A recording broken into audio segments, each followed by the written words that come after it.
So maybe you can say something here, just short, inspire our students before your big speech. I'm about to take him away to his green room. We do Yeah. have a green room. I'm okay. Okay. I'm okay here. Right. We can hang out. You know, one of the things that happens for me in my career is you know, people think because of where I go and you know, the things I've done, I think people forget or don't believe or don't think about the fact of how res I was and am. And so, you know, especially for, you know, res folk, just so you know, I grew up in a HUD house. I grew up in a HUD house with 2 unfinished walls for my bedroom. You know, in fact, we had to move into the house early before it was done because our old house burned down. And so the front and back porch weren't done, so we had to use a ladder for a month to get into our house. So, you know, instead of salmon fishing Spokanes, we were Mesa dwelling Hopis for a month. Climbing up our ladder. You know, so I grew up in tribal school. You know, I grew up a half mile from where my mom was born, and my mom was born in the house I was born. My mom and dad met on the res when he was 5, and she helped him get a drink at a water fountain, which is cute and creepy. But our clans aren't as separate as yours. You know, we can marry. We're really close. But so I mean, just so you know, so I mean, you know, I live a bigger life now. But you know, I came from a small place. You know, really small. There's 1,500 of us. That isn't even like a block with you guys. You know, so you know, all 250,000 of you. But the thing about down here, when I get down here at the Pueblos and the Navajos and all you tribes down here is the way in which you guys were able to hold on to your culture in a way other tribes were not. You have an incredible amount of beauty, and you inspire a lot of envy and appreciation among other Indians. Because sometimes you get a little this way. But we also quietly celebrate you too because of your power, and you help us out a lot. There's so many of you.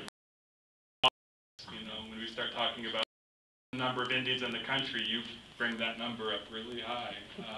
But the thing to remember, and I tell this as I travel around Indian country, is you know, you can't let the animosities around you, close to us, affect how you feel about yourself.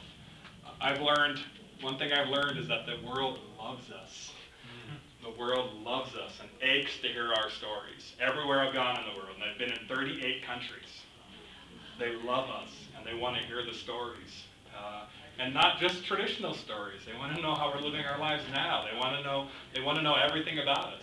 And so, you know, when you're feeling insecure about yourself, when you're feeling sad, when you don't know what you're going to do with your life, and you're dealing with those same struggles. I mean, I'm a recovering alcoholic. My dad died of alcoholism 5 years ago. You know, I deal with depression still.